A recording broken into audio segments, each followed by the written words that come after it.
All right, everyone. I can, yes. Hello, my name is Casey O'Hearn. I am filling in as moderator for Annie and Alyssa. They're out of town this week. We have some presentations today in preparation for the Canadian Hydrographic Conference taking place next week. We're going to start off with myself, then go over to Guimaraes and Roland Arsenault. So without further ado, I will begin. So hello, today I'll be giving a presentation about horizontal calibration of vessel lever arms using unmanned aerial vehicles. The motivation behind this research is making crowdsourced bathymetry data more accurate and thus usable by the public. Crowdsourced bathymetry is the voluntary collection of bathymetric data that can be given to IHO for uploading to the community for public consumption. In most cases, the crowdsourced bathymetry vessels have unknown offsets between their sonar and their GNSS receivers, resulting in unreliable and inaccurate data. This really limits the use of this data by the public. And seeing that this could be of potential use by the public, it's important that we look into methods in which we calibrate these offset distances. Now, when we look at typical ocean mapping applications, they calibrate these distances by taking the vessel into a dry dock and surveying it with a laser scanner or total station. For typical ocean mapping applications, they have the resources to do this, as it's very expensive and time consuming. To ask crowdsource users to spend the time and money to do this when they don't necessarily have the resources that ocean mapping specific applications do, then it's unfit for what they're doing. So thus we need to investigate alternatives in which we can calibrate these offsets and make the data more accurate. Brian Calder and others have investigated the trusted community bathymetry system and experimented with it, that it autonomously calculates the vertical offset between the GNSS receiver and the sonar. However, it doesn't investigate horizontal calibration of vessels. Thus, this research conducts investigation of horizontal calibration of vessel lever arms with UAVs. Now, why UAVs?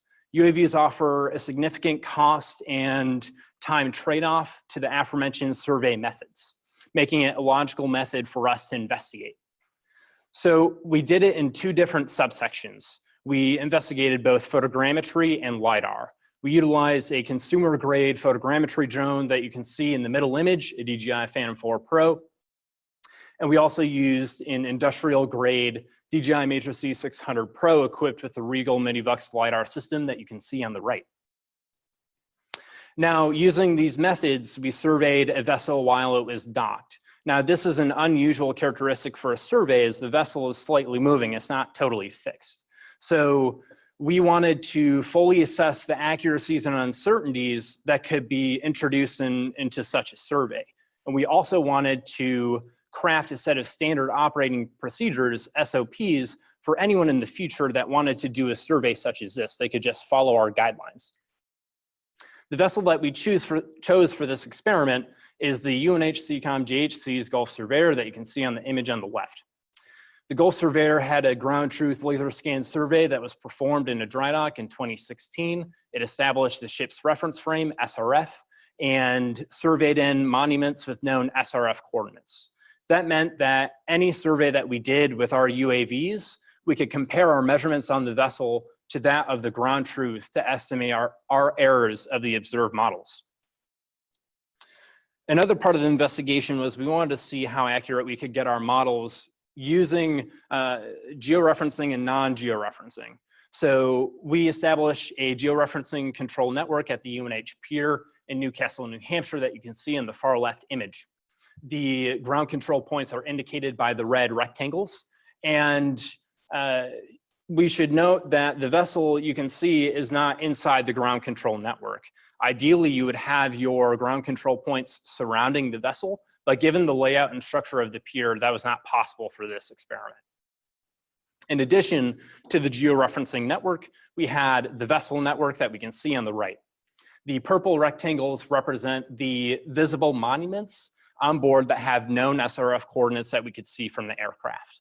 And we placed modified targets on top of those monuments so we could see it and identify them from the imagery. In addition to those 3 visible monuments, we had 2 more known SRF points in the primary and secondary GNSS antennas on board. bringing us to a total of 5 known SRF points that we could see from the imagery.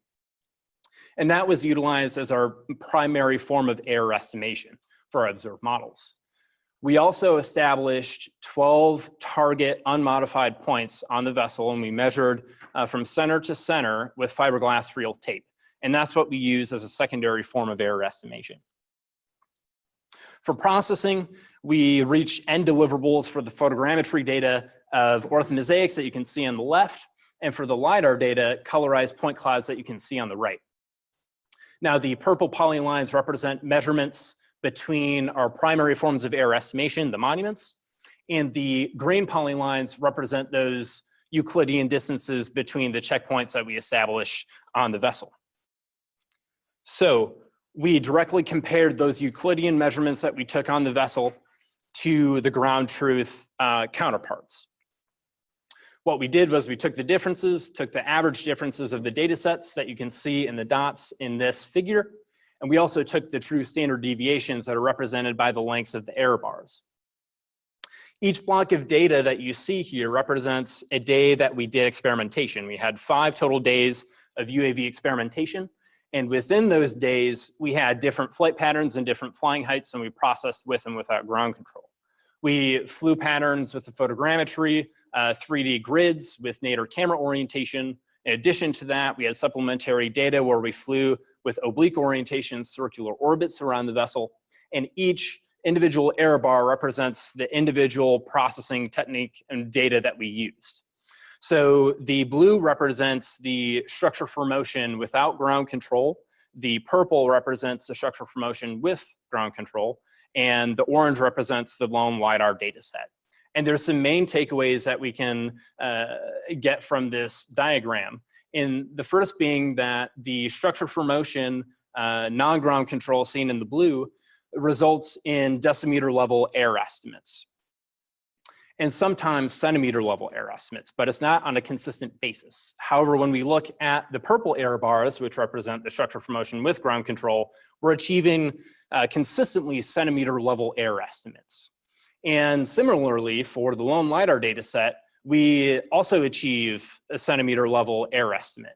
And it appears that in some cases, it's slightly larger than the structure for motion with ground control. And that's important to learn because we can conclude that with a consumer grade low cost photogrammetry drone, we can achieve similar qualities of survey for this type of application that we could with a very expensive and complex to use industrial grade drone equipped with an expensive LiDAR unit. So we additionally looked into the directionality of the errors. To do that, we took the deliverables that were originally in output in WGS84 to UTM 19 North and transformed them into the ship's reference frame. So for each monument, we had SRF monument coordinates now after this process. And looking at this diagram at the top, we see our 5 monuments on the Gulf Surveyor, along with the baseline distances. We had 10 total baselines. And the bottom left figure represents the Cartesian error vectors, and the right here represents the polar errors.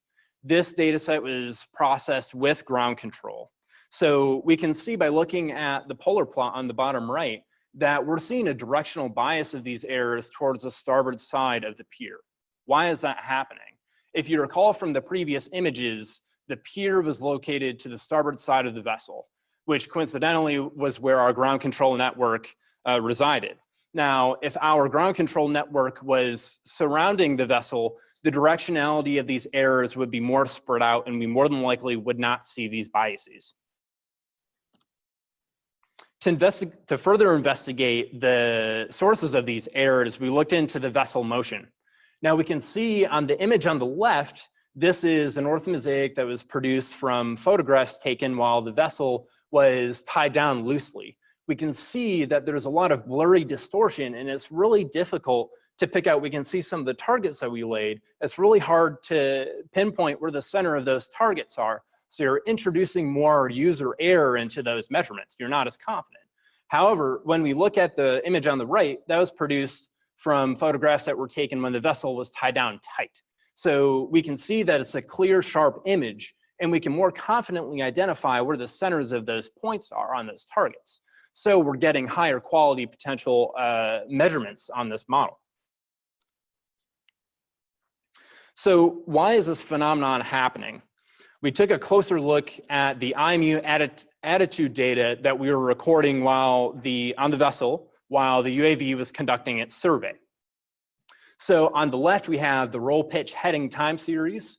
And this was on a day where the vessel started off tied down loose from the start until around 8:15 a.m., where we tied it down tight until we tied it back down loose in around 8:35. So in that red rectangle is when we're transitioning from the loose to the tight vessel configuration, and we're seeing the most significant change in the heading out of the three attitude properties. So looking to further quantify what's happening with the local attitude motion, we brought that data into a code and calculated how much the vessel was moving every 15 seconds based on these attitude changes from the start of the UAV survey. So looking at the image on the right, we have the distance in pixel shifts every 15 seconds.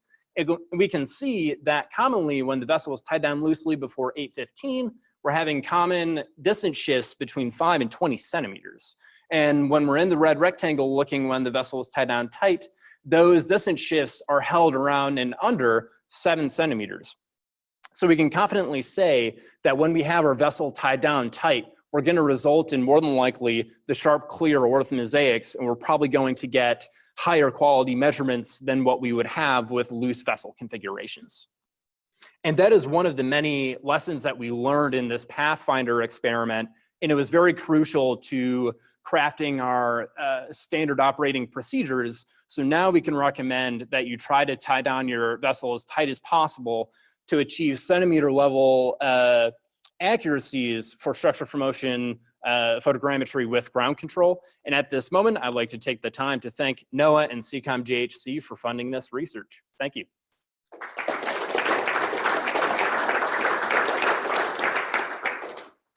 So now we have 3 minutes of questions. Can we get the microphone to Larry? Casey, one of the days, the structure for motion without ground control was as good as everything else. Was there something fundamentally different about that day in terms of the weather, how you flew the pattern? I mean, it was really impressive. It was just as good as with ground control points and I think even the LiDAR points. Right, so what we were seeing without ground control was, in most cases, we were getting centimeter level error estimates, and we tried to simulate the conditions and flight patterns all across the board on all days. But it just turns out to be a little more inconsistent than with the ground control. And the hypothesis there is that we're relying on the drone consumer grade GPS, which isn't as accurate as what you would have with our survey grade GPS GCP locations. One day it was consistently good. Go back to your slide with all the days.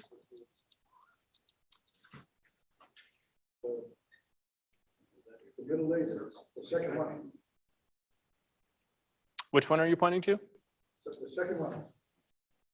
The second block of data, yeah. So nothing was different on that day to any of the other days. And I think that's probably because the GPS was more consistent that day, more than likely. How long of a time does that represent? For light blue measurements, is that all day or is it an hour in the morning? Within a couple hours of high or low tide. Yep. Is the lighting any different? Because I know if it's overcast, it'll probably work better, right? Yeah, so on one of the days we had, it was cloudy as opposed to being sunny, and there were just some minor processing procedures in Agisoft that we had to alter. Thanks, Casey. That was great. Did you do any sensor verification? So if the DJI products have any like drift or anything in their altimeters or any of that, and then also the type of camera they use, you know, depending on the quality of the camera and the pixel sizes, you can really, I think, have biasing in what you can measure when doing aerial imagery. Right, so I calibrated both the IMU and compass before the flights, and we tried to do that before starting flights for the day, so we made sure all of our sensors were calibrated. To answer your second question, Environmental conditions, we just changed our camera properties, but yeah, I think you are going to have a little bit of variation, but that didn't seem to affect us in this case. Not to the precision you needed anyways. Correct, yeah. So I get you calibrated the sensors, but is there any testing of how accurate those sensors are, or even in the air if there's any drift? Like with altitude, altimeters can drift. We did not look at that, but I'm sure that we could pull the data files and look at that if that's what we wanted to do. Okay, thanks. And that is the last question that we could take. Sorry, Andy.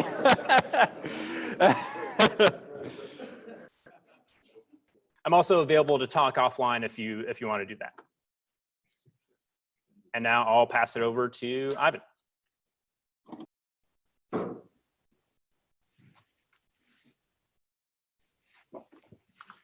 Thank you. I'd like to thank you, Dan, for the opportunity for us being here.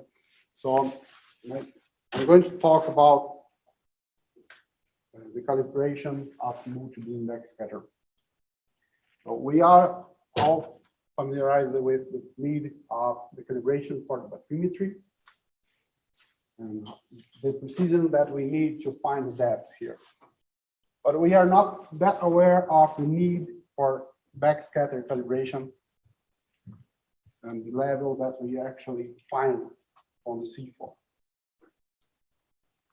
So here we have some data from the Irish government that is made public. On the right side, we have the bathymetry map, and on the left side, we have the backscatter. Take a look on the backscatter. We can find some weird boundaries here that is not actually there,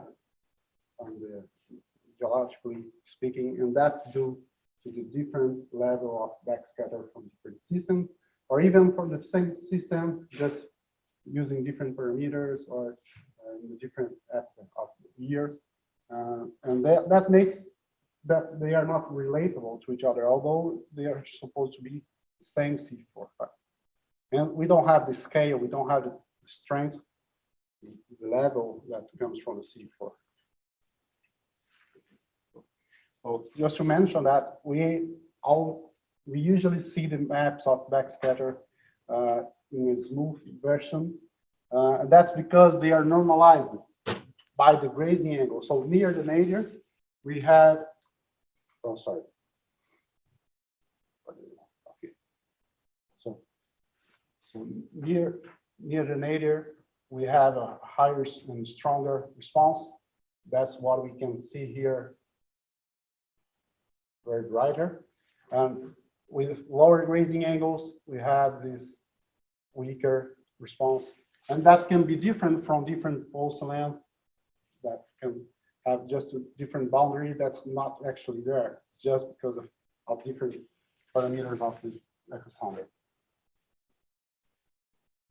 So what the fishers had been doing, they need to know the actual strength, target strength of the fish, of the bubbles or wherever. So they can compare along the year if they have more fishes, bigger fishes, smaller, and the species that they are dealing. So they need to calibrate their system. They are used to do so.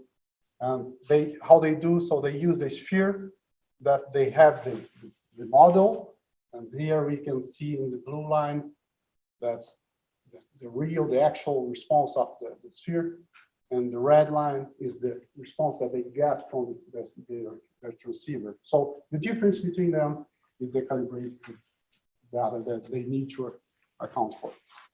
Also, from this calibration, they can see that the beam pattern, whereas in the bore side, they have a higher and stronger response. That's different when you go off the center of the beam. And for different frequencies, in lower frequency and higher frequency, you can have a steeper or a wider beam pattern.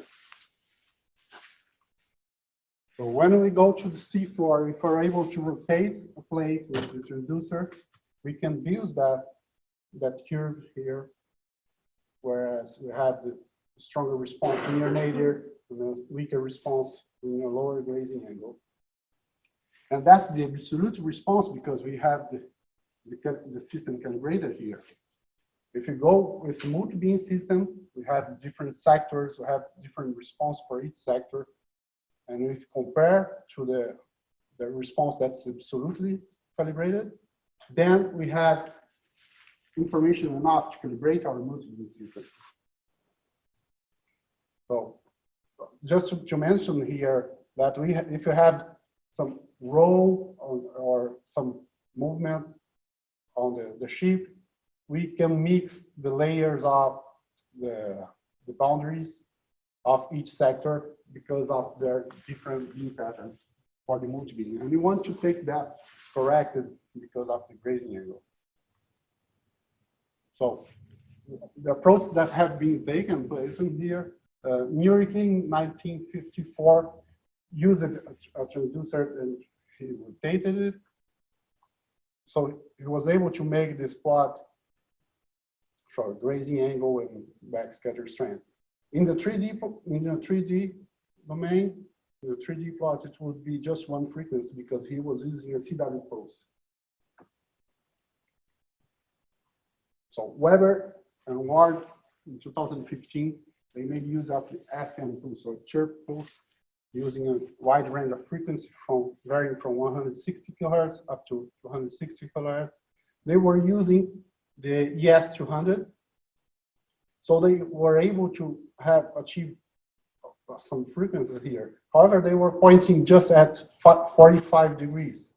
So they had just one point in this curve, but multiple of these plots, they had more frequencies. Well, Ifremer, they used the same experiment as Urich. So they used CW pulse 200 kilohertz and CW pulse 333 kilohertz. They had mechanically rotated plate, so they were able to build two curves here in this 3D plot.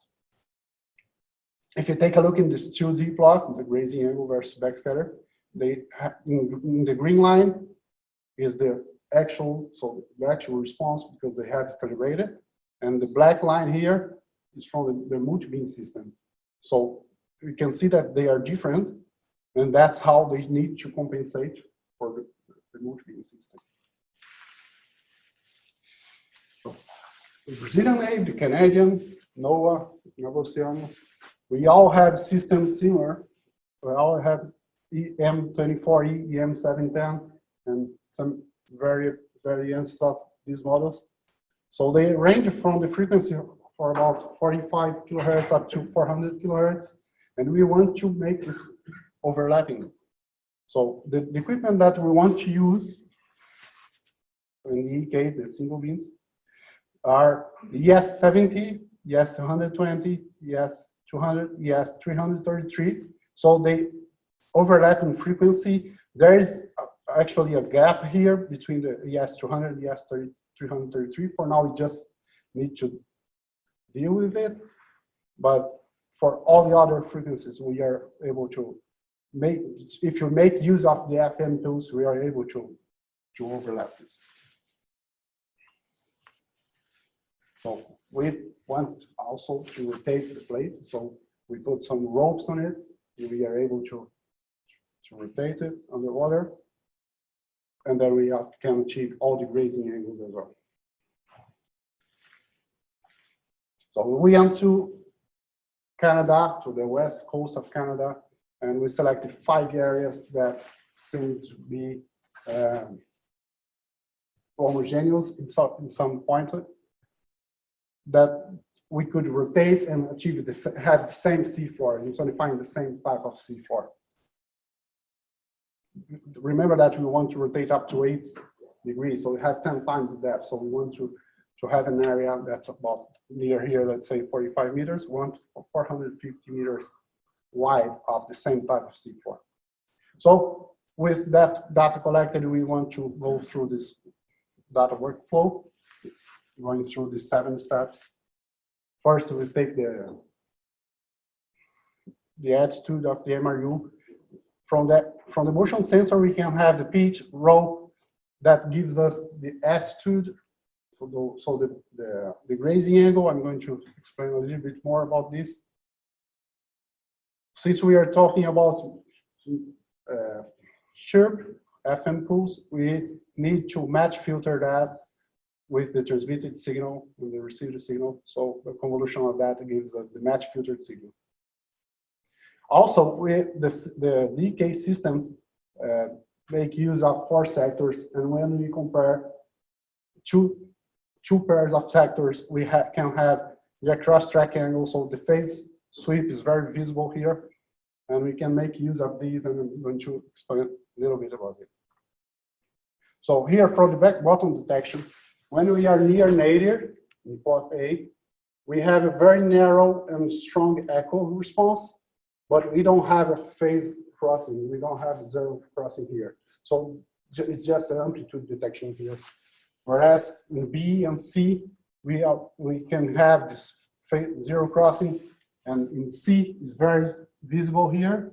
We can make use of these to have the grazing angle. I'm going to explain a little bit later. So in the grazing angle, we are used to know that the beam and the angle between the beam and the seafloor, the plane of the seafloor, makes the grazing angle. However, we know that the seafloor can have some topography, and as well, the beam can have some ray tracing, some refraction. So the actual grazing angle is not coming from exactly the angle that we are expecting from the motion sensor. To solve that, we want to take a look into the phase, and from the phase, we have the difference of angle, the ranges, and we can build this triangle and find the grazing angle from that. If you take a look into just one insonification, just one pin, we have this topography, and from the zero crossing, we find the bore size, and then we have 1 point in the plot. But we can also take a look within the same insonification, different points, and have different grazing angles, and make more points from just one pin here. So this high definition, it can be used here. Then we want to go to the frequency domain, so we can make all the corrections later that are frequency dependent. So we have this time domain in red, and then we go to the frequency domain in blue.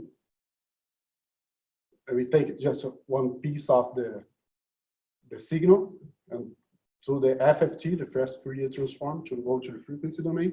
We can also make all the subsets and make more samples of the same data. Of course, we're going to take that from the complex match filter signal, not the logarithm, just to mention. So we want to make all the corrections.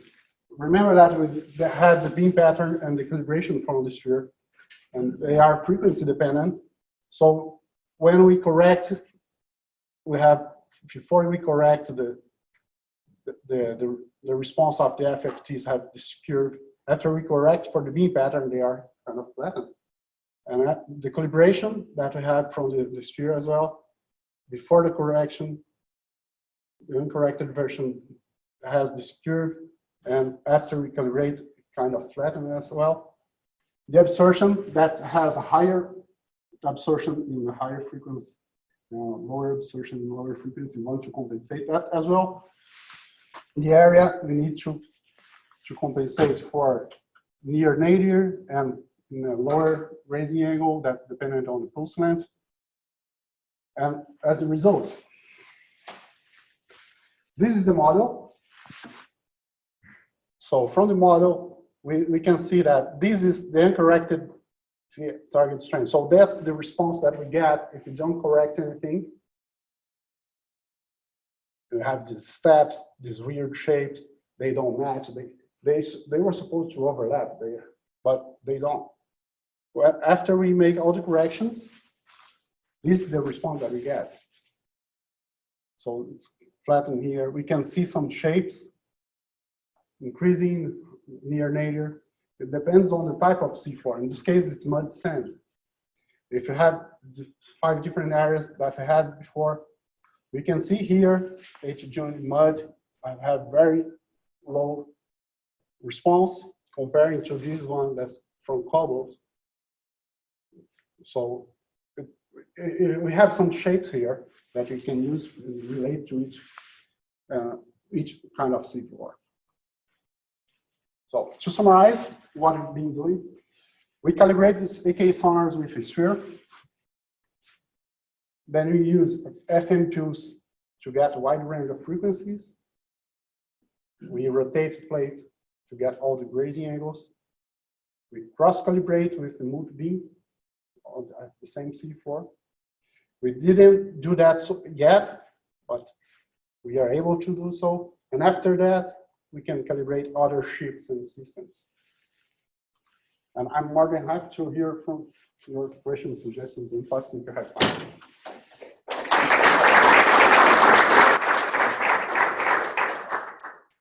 Hi, I'm Roland Arsenault. I work at the University of New Hampshire Center for Coastal and Ocean Mapping, Joint Hydrographic Center. I work in the Autonomous Systems Group. We develop systems and procedures to use robotic boats to map the seafloor. And here's a look at some of the hardware we have. Here's our main workhorse is Ben, which is a Seaworker 4. We have a few electric boats here. Those are smaller, battery powered. This one's diesel powered. And we also work with XBlue with their Drix vehicle. Now, me being the software guy, this is all we're going to say about hardware. The rest of the talk is going to be software. So since we have this fleet of vehicles that are all different, we have this unifying architecture or framework called Project 11 that can run on all these vehicles and gives us like a common framework to develop our autonomy systems. So here's kind of like a quick overview. It has the computer that runs on the boat itself, which is the backseat driver. And then, of course, we have the operator station where it could be on shore or on a support vessel. That's where people actually operate and send commands to the robotic boat. And in between, we have a bridge that makes them talk to each other. So Project 11 is based on the Robotic Operating System, also known as ROS. Those in the robotics field will probably be familiar with ROS because it's pretty popular out there. It's open source. It's a flexible framework for writing robotic software, according to ROS.org. It's like a middleware. It allows application to talk to each other, using a communication protocol that's known and kind of a common language. It has various small nodes that talk to each other. Like one node might know how to read the GPS data and send it to the system. Another one might know how to steer the ship. And those nodes can be written either C++ or Python. And you can actually have a system that has both C++ and Python coexisting, which is really nice to be able to do that easily. It's modular. You can swap out components. When I put this system together, I wrote this little path follower so that the boat could follow a path. If something gets in the way, it's going to go right through it. It's a very simple, just to get us going, path follower. But we do have somebody that's writing a more sophisticated path follower that will avoid obstacles when we detect them. So the idea is that, start with the basics and then swap out with more sophisticated components as we develop them. Yeah, and this standard interface that is used by ROS allows reusing components and also to share. I might write a driver that's useful to somebody else and they might use it, and we might borrow some software from others. And we'll see that example later. Here's just kind of like a sampling of some of the nodes that we have in our system. I'm not going to have you memorize those or even really try to understand them all. It's just to give you an idea of how many small components are in our framework. Interesting. Here, these are the various little adapters, which allows us to control different boats that have different interfaces. So the cool thing is all of this is the same for every boat, but then we just need this one little node that knows how to talk to the specific type of boat. So that's it makes it really easy to switch from boat to boat using the same interface, like the same operator station. So let me talk a bit about levels of supervision. And I mean, this is kind of like, speaks to me also as a new dad, where I have this little baby, which needs a lot of supervision, cannot do a lot. Well, our boat kind of came to us in that way. As we develop our framework, we're adding a bit more autonomy so that we can monitor it a bit less. You know, at first we really have to watch everything it does. It'll ram into anything that's in its way. But as we develop sensors and detectors that can, react to AIS data, for instance, or radar data, then we can have it avoid obstacles that might just pop up in the way. And then, as we kind of keep on doing that, we've all heard about self-driving cars. The promise is that, you can take a nap and the car will drive you wherever you want. We might be striving towards that, but it might be a while before we get there. But in between, we do have various levels of where we don't need to supervise it so closely, which allows us to have fewer operators operating more vehicles. So that's kind of where we're trying to head towards. So some of the major components of Project 11, like I showed you in the diagram earlier, we have the backseat driver. That is a computer that sits on the vehicle. It'll interface with the existing control system on the vehicle. And so far we've interfaced with the Seaworker 4 from the company formerly known as ASV Global, the Z-Boat from Teledyne, the Echo Boat from Seafloor Systems, X-Blue's Drix, and even our in-house simulator, which is written in Python. It also has the other major part is the operator station that sits wherever the operator is. And the main visual part of that is the CCOM Autonomous Mission Planner, or CAMP. And I'll show you more about that. And linking them together is this piece called the UDP bridge. Since our boat actually kind of likes to stray out almost outside our range of telemetry that we can talk to it over our wireless link, we need to have a kind of a robust bridge that can kind of break a connection and reestablish it easily. So we developed that bridge that really allows us to do that. So the CCOM Autonomous Mission Planner, or CAMP, it's written in C++. It uses the Qt5 framework, which allows us to easily write nice graphical user interfaces with file menus and all that good stuff. So it allows us to display a background raster and also display vector data. And then on those background layers, we can then plan mission items such as just basic waypoints, a track line, or even more sophisticated survey plans. It allows us to also monitor the progress of our mission once we send it to the boat. So here are some of, an example. This is running in simulation. So you see the ASV here is at the end of the line, going around a corner. Here's an AIS target that we can see. Here we're showing coverage of our sonar. Here's where we have our list of background objects or mission elements. But here's a kind of an important one. It shows us the status of the boat. And one thing that we did is we made it so that if everything's okay and we have data going through telemetry at a normal rate, it's green.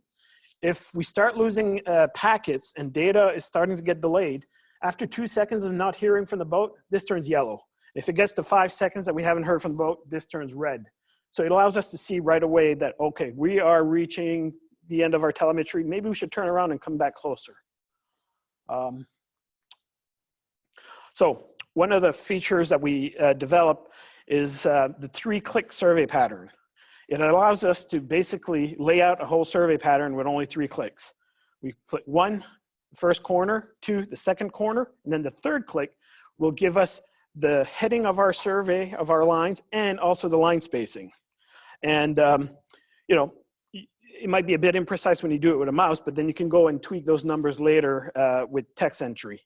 And it allows us to design our surveys on the spot, because sometimes we might show up and the weather conditions might mean that, well, maybe we should survey in this direction rather than the other. And if we had all our line plans set up and in a cumbersome piece of software that doesn't allow us to change them quickly, it takes us time to kind of readjust. But with this, it takes us 2 seconds. Or we might be kind of exploring an area where we really don't know how we're going to lay out our lines until we get there and we start collecting some data. Or it could be that we just have you know, my boss might tell me, let's do this. And then his boss shows up and says, wait, why don't we do it this way? And then the PI shows up and then says, wait, why are you surveying there? Let's go survey there. That has happened. But this made it easy to deal with all of that. So let's see it in action here. Here we go, find first point, opposite point. And then by selecting this point, we have our line spacing and our orientation. Boom, we're ready to survey. So now that was cool, but that's only cool if all your surveys are rectangular. That's not always the case. So sometimes we would use that rectangular survey pattern, but then we kind of had to like maybe drive the boat when we were trying to do it in an area which was not a rectangle. So I'll kind of show you what it means later. So to get around that, we added the ability to actually put our survey polygon that we want to survey in, then lay out that pattern within that polygon. And it'll make more sense when I show you. So this was kind of the old way. So we lay out our pattern, and then of course we have like plenty of like areas where we don't really want to survey, but our lines go there. So what we do, we'd actually drive the boat manually once we left our survey area to get to the next line, and then restarted the next line, which was cumbersome and not really as autonomous as we'd hope. So here's the fix to that. We have a survey area. Now when we draw our survey pattern, it stays within the boundaries. So that makes our job a lot easier when we monitor, because then we know the boat's going to just stay within the boundary and not do that whole extra area that's not necessary. So I've talked about having unreliable links. So we have various links to different boats. It could be either a Wi-Fi for when we're really close, and then for longer range, we started with a Cobham IP radio, and then recently we got the Kongsberg MBR, which is a pretty cool telemetry system. But they do actually have bandwidth issues, and also, you know, you go out of range, you lose your connection. Now, the robotic operating system, ROS, is kind of designed to work on like one robot where everything is connected with a wired connection, like an Ethernet connection. So it's not really designed for connections that go away and come back. So it has one ROS core typically with all these nodes kind of talking together. So what we did is we separated our system into two systems with a ROS core running on the boat and one running on the operator station, and they're linked with this UDP bridge that I've been talking about.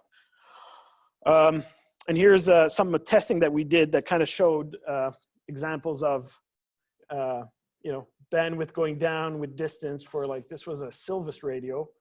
And then of course, MBR is like a totally different animal. It has this constant bandwidth until you're out of range, and then you don't see it here, but then it drops off. But in all cases, eventually your telemetry drops off. So the UDP bridge only sends a subset of all the data streams on the boat, because, you know, you have cameras, LiDAR, there's a lot of data coming through. If you try to send it all over your link, you might saturate your link, and then you won't be able to operate the boat. So we only send the data that we want. And we also have it so that if you try to send commands to the boat, so let's say we're out at that area where our green, yellow, red is starting to show us that we're losing our connection. If we send a command, it might not get there. So we designed it so it'll keep on sending that command until we get an acknowledgement back, so that if we tell it, hey, you're out of range, come back to us, we can just click it and just hope that it's going to do it, and usually it does. Before we had that, we had to like continuously push the button and hope that one of the packets would make it through. So this is definitely an improvement. So yeah, so the UDP bridge has been kind of a useful tool for us to be able to operate, you know, at the edge of our telemetry range. So one of the goals of the framework is to be able to incorporate various student projects into this, into our boat, so that, you know, we can improve when we get, newer nodes and stuff. For example, when I first put in place that basic path follower, all it did is follows a path, and it can deal with currents and winds, but that's it. If a boat comes through, it'll go right through it. So we have a student that's working on a path planner that knows how to avoid those obstacles and also do so knowing that we're surveying. So it kind of tries to keep the data quality as high as it can as it surveys and avoids obstacles. We have camera feeds, but right now the operator has to look at it, and if we see something, we have to intervene. We want the boat to be able to kind of know that it sees something in the cameras that it should worry about.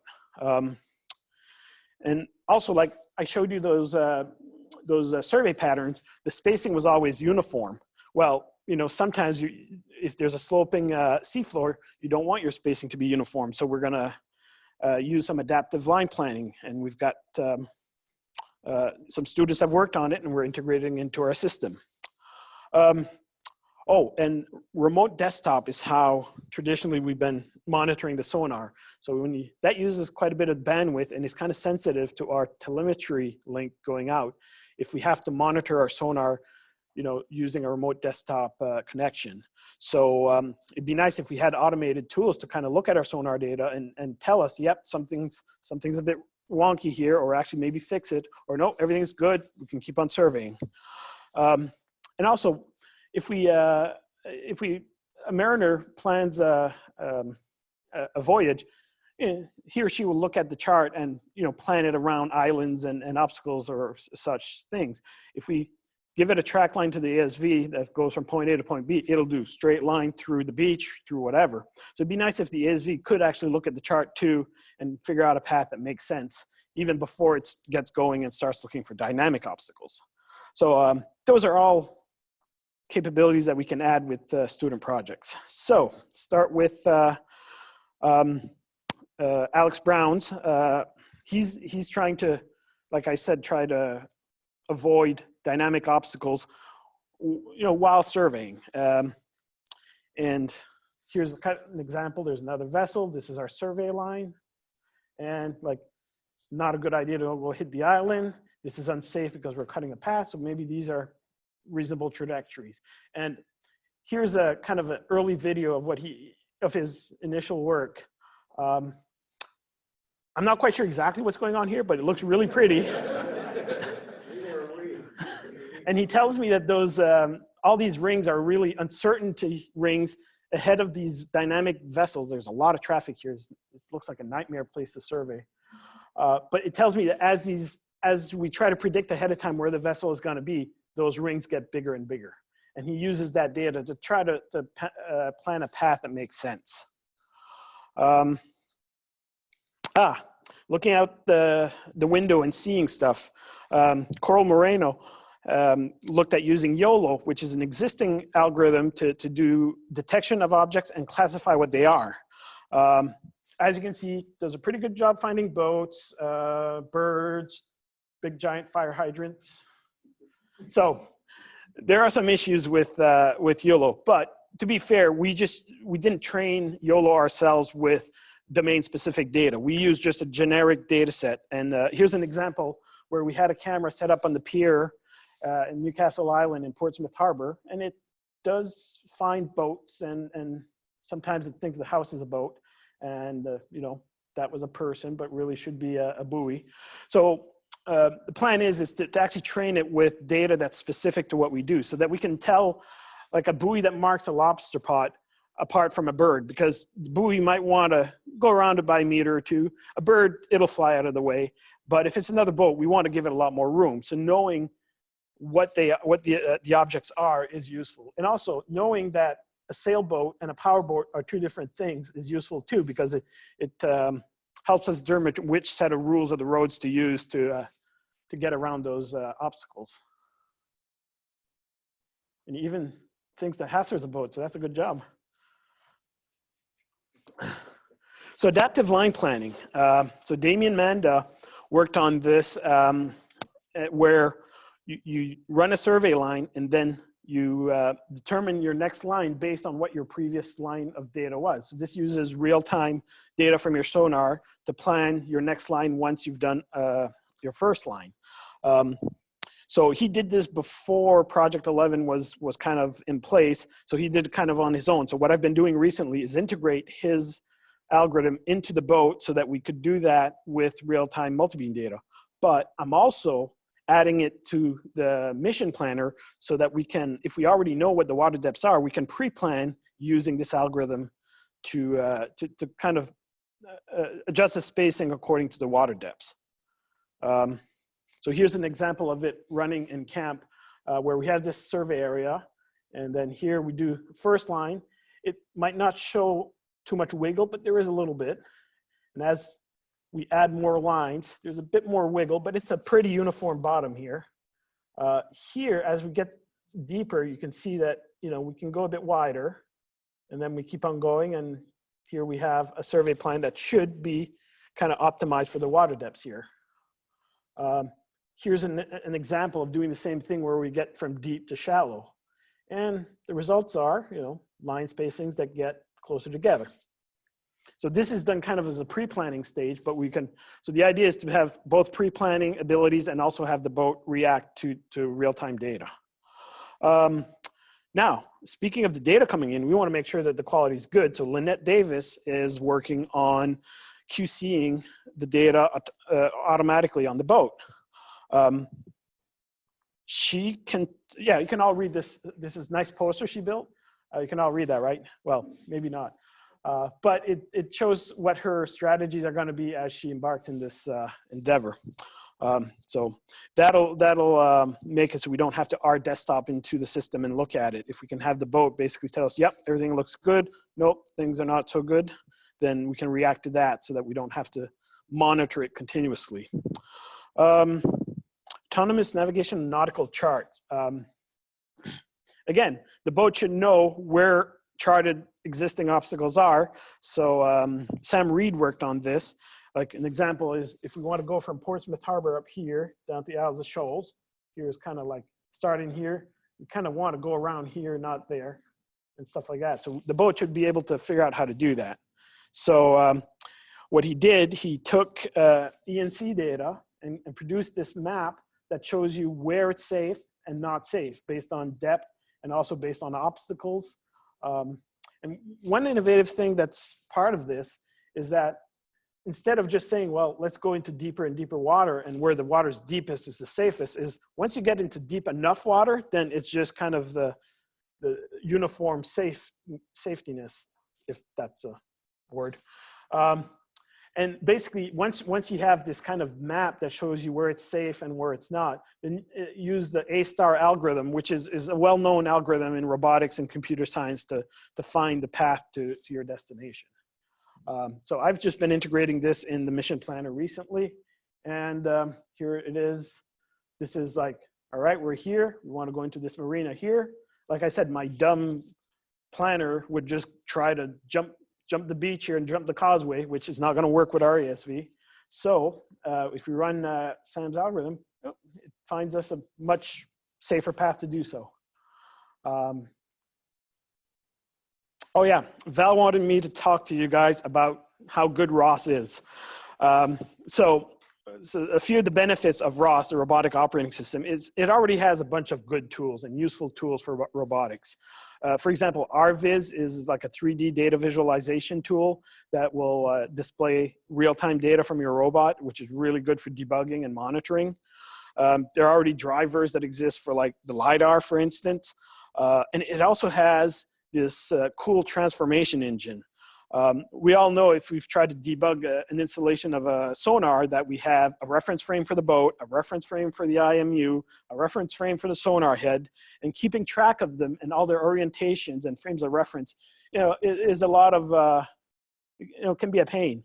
But robots tend to have a lot of reference frames. If you think of a robotic arm, it has more reference frames for each limb. So the robotic operating system has a good transformation engine to deal with that. You can ask it, I want to know what the transformation is between the boat's reference frame and the camera that's up there perhaps. And it'll give you the answer and it'll go through the whole transformation tree. So that's a really cool feature to have to be able to use. Here's an example of when we ran RViz when using CAMP when we had data from the multibeam. So here's CAMP running and we're doing the survey up here. And what we did is we developed, back then, that's a few years ago when we were still running SysFor, we developed a driver that allowed us to control pinging and logging of the sonar, and also to interpret the data coming back and turn it into a RAWS point cloud. Well, as soon as we had that, we could plug it into RViz, and we got a 3D surface that we could navigate immediately. So that was really nice to be able to do that. Since then, we've upgraded to Sys5, and our existing driver doesn't work anymore. So should we develop a new one? Well, maybe somebody else already did. So we ask ourselves, does somebody run RAWS and also has an EM 2040? And the answer is yes. Woods Hole has a Sentry vehicle that's been converted to using RAWS, and they have an EM 2040. So it just also happens that they have open sourced it, and it's available on Bitbucket. And since they're an AUV and they're underwater, they can't remote desktop in at all to try to do any kind of configuration or debugging. So their driver is pretty feature complete. You can configure, operate it from RAWS. You can log all the data, and the data is already available through RAWS. So it's a really good driver, and it's really nice for us to just be able to use it, maybe find bugs and add features to it and give them back to them, and really cooperate, you know, with a good, you know, a good driver for our sonar. Yeah, and Valve has been investigating also generating surfaces for doing some of those quality control things with the sonar data. And instead of reinventing the wheel, RAWS already has a good grid map system, which allows you to have multiple layers of metadata with your map. And that, you know, allows you to kind of not have to reinvent the wheel. So that's another good feature of RAWS. Here's just another example where we quickly developed a RAWS node to help with our situational awareness. So when we were in Lake Huron, there was a lot of traffic, big boat, like shipping traffic, and we didn't always hear their AIS from Ben from far away because our antenna was so low, and really we wanted to know when boats were coming a bit sooner. So we were using this website called Marine Vessel Traffic, but we had it on a separate display. So, you know, that makes situational awareness a bit trickier because you got to look at two different displays and try to match them. So what we did is we wrote a RAWS node that will go out, grab those AIS data from the internet, and then inject them into our system so that they show up as AIS targets would show up from the boat itself. So it allowed us to combine all our targets into one display. So that was really useful. Yeah, so if you want to actually play around with this, you can actually download the system and run it for yourself. It's on GitHub. You can install it on an Ubuntu machine. You don't have to actually have a Linux box, like real hardware. If you have like Mac or Windows, you can run it in a virtual machine, and even Windows subsystem for Linux, it'll work on that.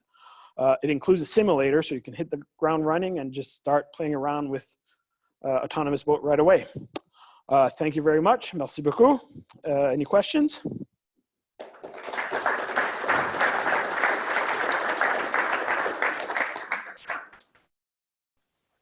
So it's past 4 o'clock. If you need to go ahead. We have time for 1 or 2 questions. So how much does C-state limitations come into play for the software programming? Or is that all held and done in the hardware, the system itself? When you say C-state limitation for the programming, you mean if I'm in there programming in the boat, how much is that affecting me? Because maybe. No, I was thinking more of avoiding waves or strong currents or things where you might expect the conditions to not be conducive to good surveying. That's a good question. I'm wondering if we can eventually kind of using cameras to look at the waves and stuff like that, if we can kind of like optimize our surveying. Right now, I can adjust for winds and currents basically with a PID controller that'll look at our cross-track error and then we'll correct it with a crab angle that's kind of dynamic. So it does kind of basically deal with that, but that's where we're at now. The control I'm running should deal with that a little bit better. Oh, good. See, that's why we have students adding components that make our system better. Anyone else? All right, seeing none. Thank you, everyone. Thank you.